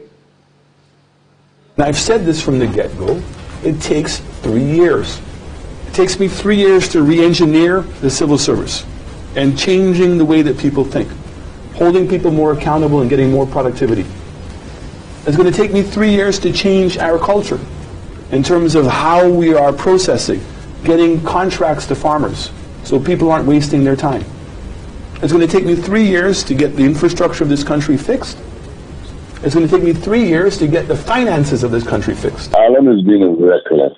Boy, this guy, I see so much madness. There's the kind of thing this guy almost sounds like desperation. Lord, what have we done to ourselves, man? What have we done to ourselves? Let us not make the decisions for one term. Because if you make decisions for one term, you're going to rush. I have to make the decisions based on 2 terms. Okay? And I have to have the confidence that if I do the right thing, that regardless of what we hear going on now, that people will support doing the right thing. But it's going to take me, and I've said this from the get-go, it takes 3 years. Based on 2 terms. Okay? So this is what it boils down to. I feel, and I'm very proud of the track record that we've had. I think that if persons are to be fair, I always said it was going to take 10 years to turn things around. Remember I said to you, it would take you 3 years before you would start seeing what we're doing. And I hope that you would start feeling the effects of our policies and our programs before the elections, and that you would continue to allow us to keep working. So I'm going to put the phone number up now, the phone numbers, the phone lines, whether you want to call via WhatsApp or you want to call regular, right? 572-7588 and 484-7588. There you have the numbers up on screen, and for those of you in Radio Land, again, 572-7588 and 484-7588. And most times I tell you we can highlight any issue, but I do want you to start off by telling me, the Prime Minister is now telling you that he's asking for your vote. 3 years now turned to 10 years. So answer this question. We are well on our way, and I can see a change in St. Lucian's attitude, and that people are seeing hope in this country. There are those persons who go out and try to put out propaganda that the country is not doing well, but you can see it for yourself. Again, this is an important time. We do know, and I said it before, that elections will be soon. But we are very focused on making sure that St. Lucians remain safe and to continue the promises that we made to St. Lucians. And more importantly, we're saying to all St. Lucians, let's keep working. So St. Lucia, my government wants to another 5 years to continue what we've started. So you tell me, because that's what it's going to come down to. It's literally, you know, put the ink on your finger, go and vote, and which way do we want to go? Which way do you want to go? Prime Minister is now, after 5 years, is now asking you to give him another 5 years so that in 10 years total time, you will get to see whatever it is that he's promising. I don't even know. I can't call it a vision. I can't even call it a ground provision. That's not even dashing I am. Good afternoon, caller. Hello. Good afternoon, Christopher. How are you doing? Good afternoon, sir. Are you ready to vote for Shasney again? I was ready from since 2017. So you're ready from 2017 to vote for Shasney again? Okay. Good yes, stuff. for Shasney again. For Shasney. Christopher, I'm not a madman. I'm not crazy. Christopher, concerning the opposition asking to go to St. Jude's, to me, I feel the opposition is a little too soft. I've gotten that, and I share some of the same sentiments, except if, because the government does not obey the laws, the opposition starts breaking the laws, how can the Labour Party ever be more UWP than the UWP? I'm not saying they can't find ways of protest or to do whatever, but at the end of the day, do we really want them to break the laws to the point where there's no difference between the two parties? Okay, I share your sentiment, but don't they have the right as government ministers to go on site? Well, you see, they can go down, but if you don't have permission, and it's an active construction site, what happens if you go there, you don't have a hard hat, you don't have a steel toe, and something falls on you? What happens? Just like when Nancy and them went there, even though the site was not active in terms of there was ongoing construction on the day, the fact of the matter is, even then, they should have been provided with hard hats. There should have been a demarcated area where they can walk and all the rest of that.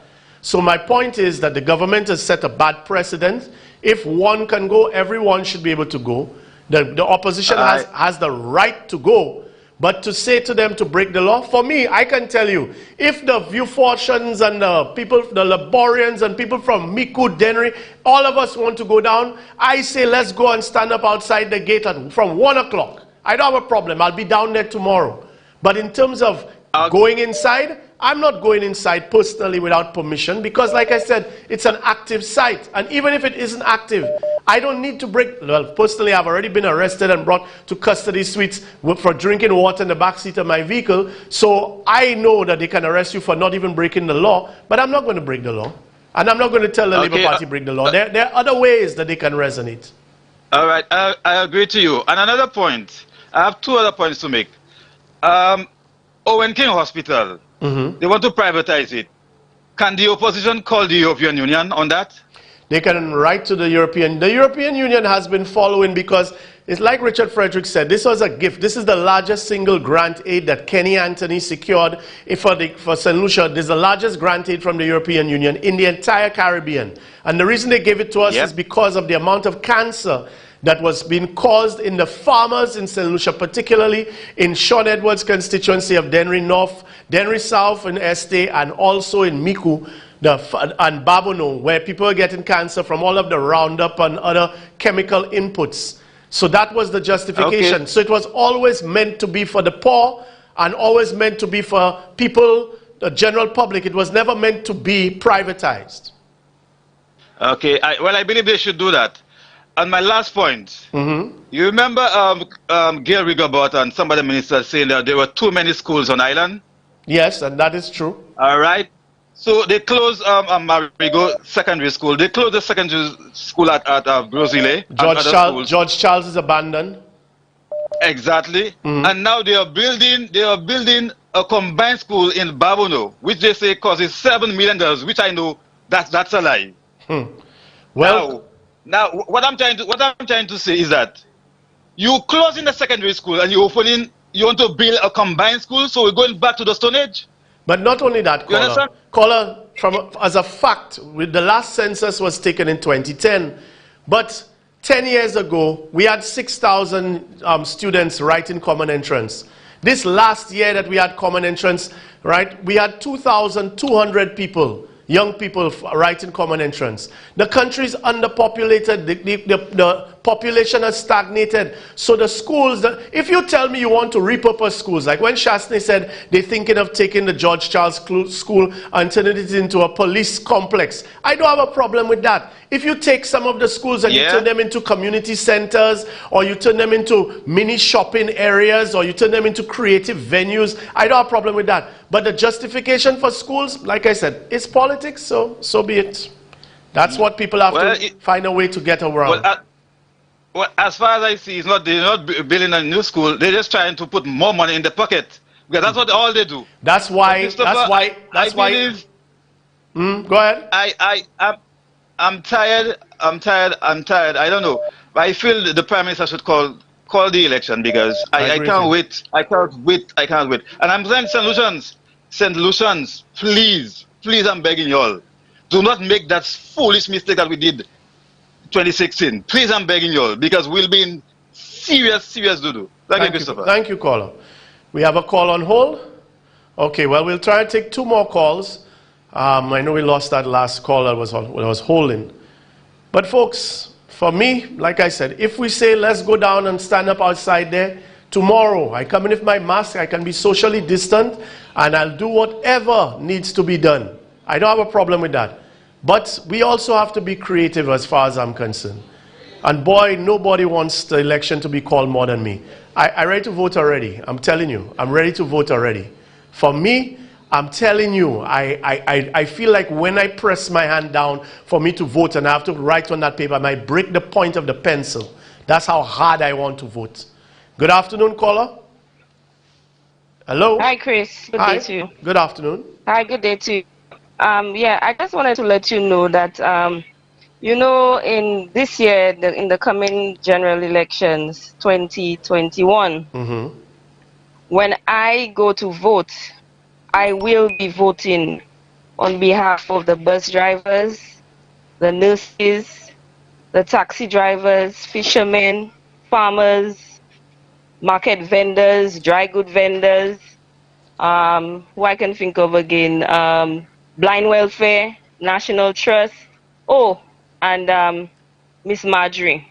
Yes. These are the people that I may have missed out a few, but these are the people whom I will have in mind when I'm going to cast my vote.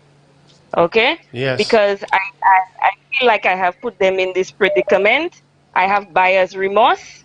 You know, when you have something old and somebody convinces you to buy something new, and you go and you buy the new thing and you realize your old thing wasn't so bad after all. A Jabba that you bought. Yeah, you're right.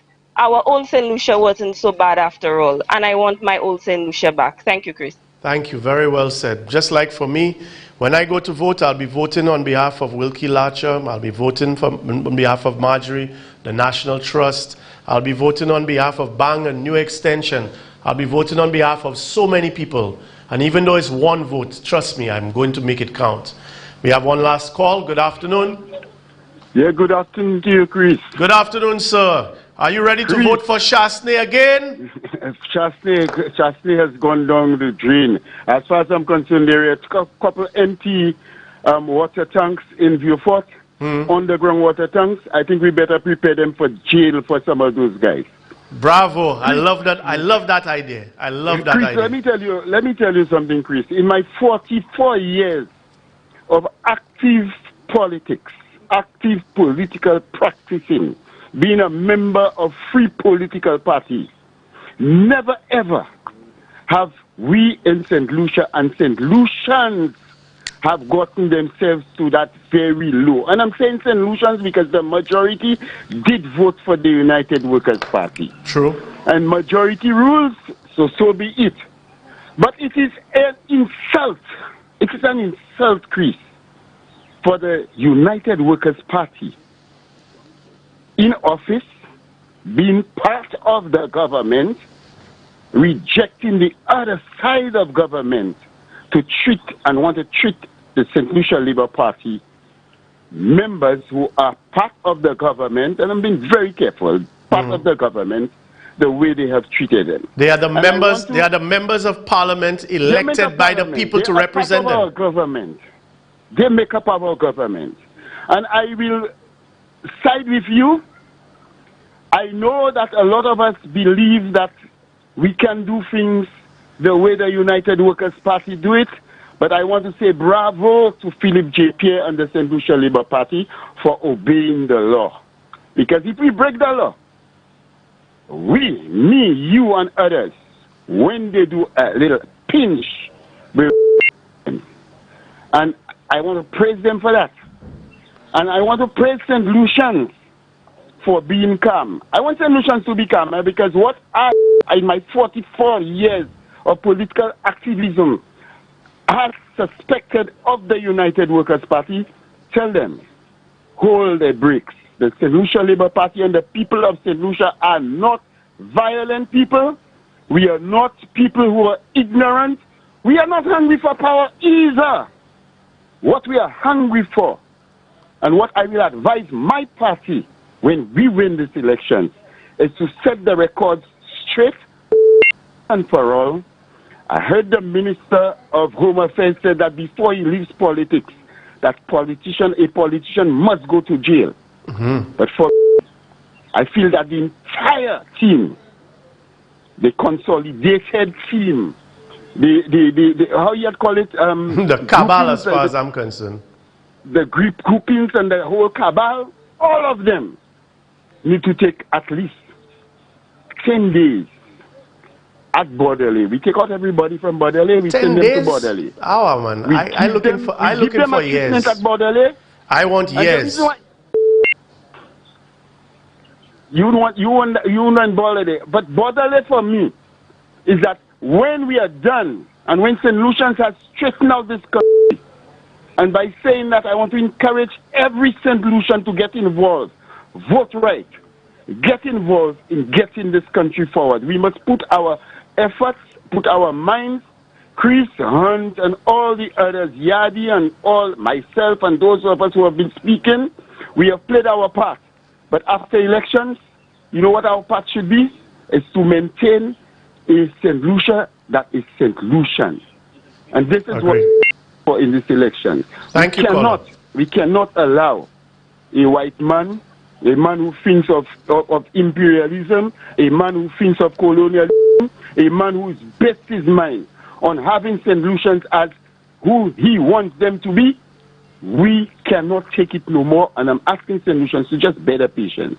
We're not going to do anything that's going to be illegal. And I want to compliment the police. Yeah, caller, I have to cut you off. I have to try to squeeze in one more call. Your time. Well, let me just quickly say to the policemen, I've listened to them when they comment on Yadi. You're doing a good job, officers. We are all St. Lucians. We all our heads together and just wait.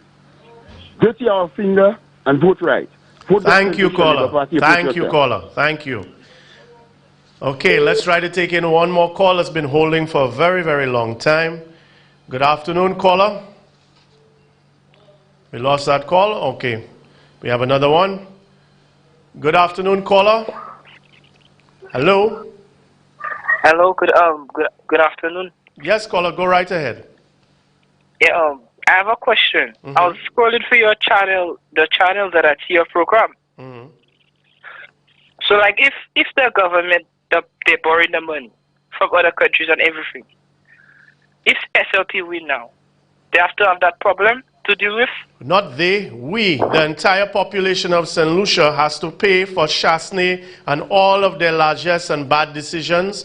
The debts, everything is on the backs. Let me tell you, Chasney has a house in Canada. He's bought in these 4 years. He have one in Miami. He has a condo in Manhattan, right? So Chasney, body press, Guy and all these fellas, they're good. So apart from bringing them to the courts and hopefully 1 or 2 of them taking a jail, if not 5 or 6, the fact of the matter is the debt burden, for example, for the airport, the $600 million, it is you, your children and grandchildren that will be paying all of those things.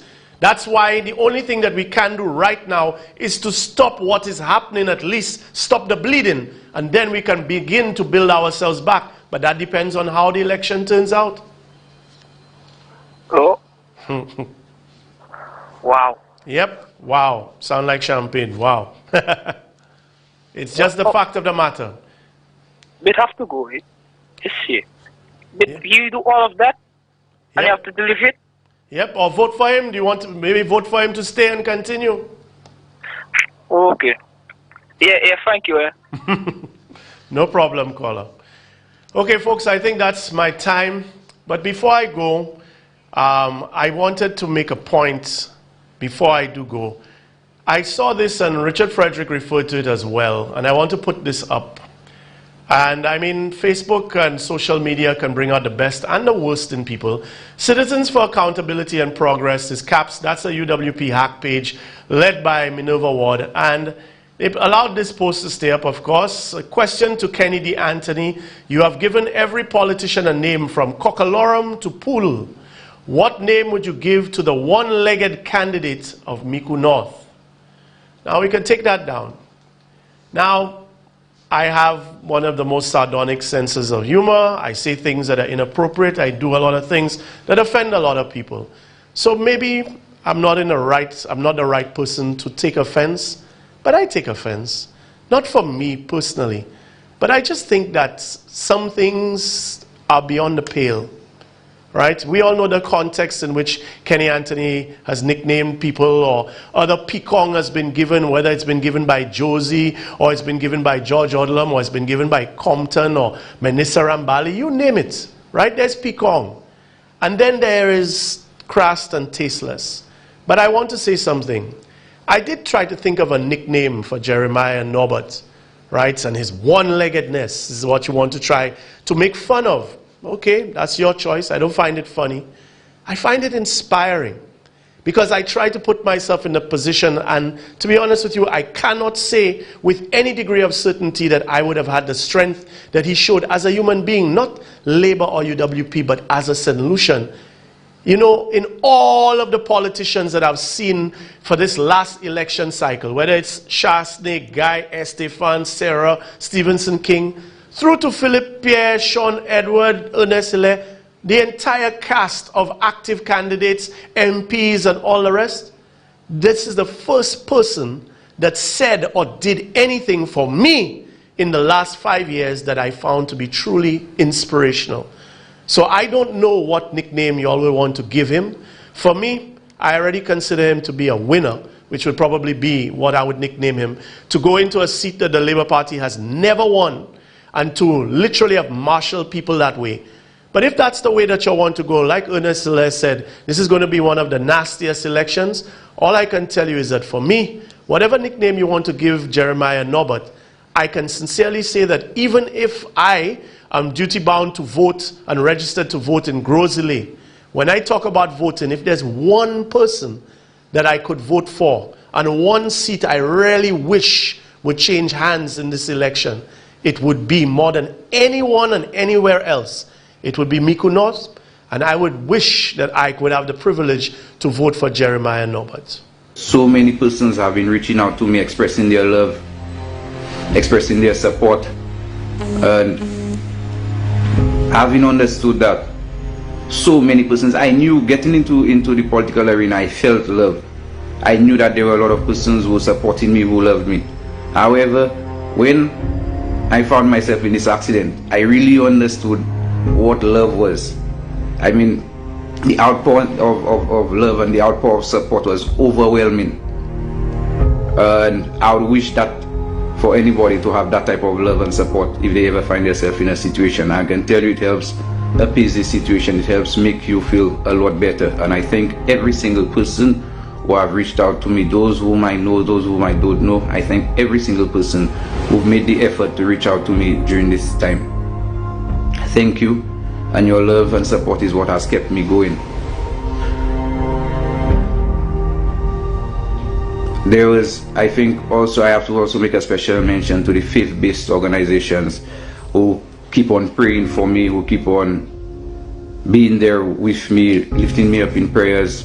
Pastors, Pastor Kenty Vital, several persons who have been praying and making a concerted effort to lift me up in prayer.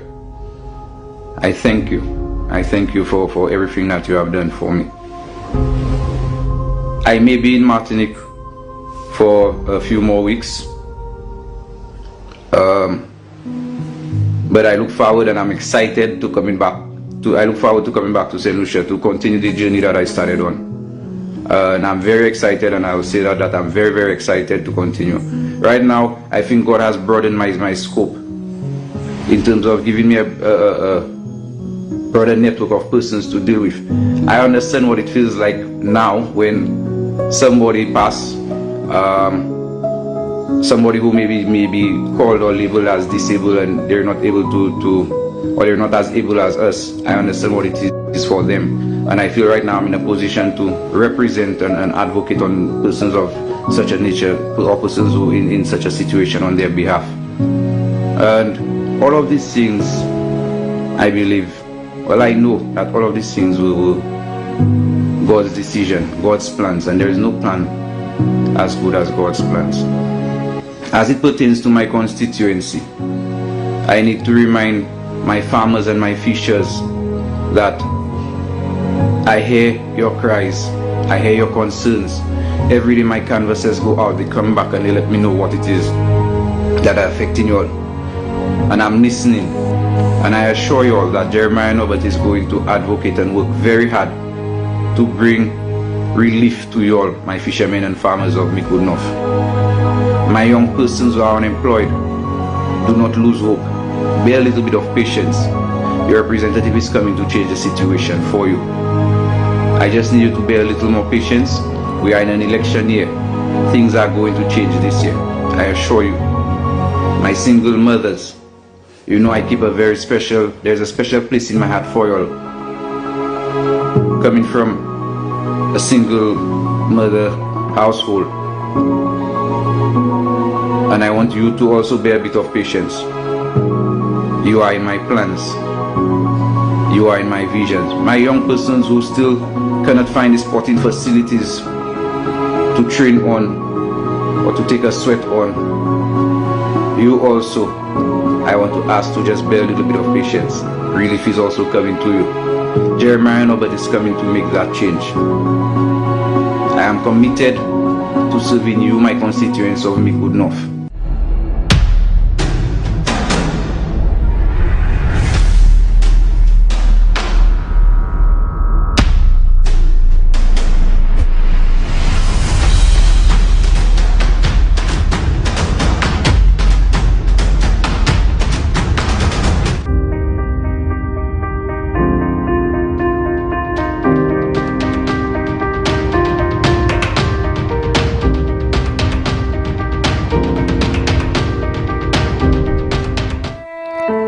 The opinions expressed on this TV program by the host, co-host, guest, and call-in listeners or chatters are solely the opinions and responsibility of the original source who expressed them. They do not necessarily represent the opinions of UTV or its affiliates.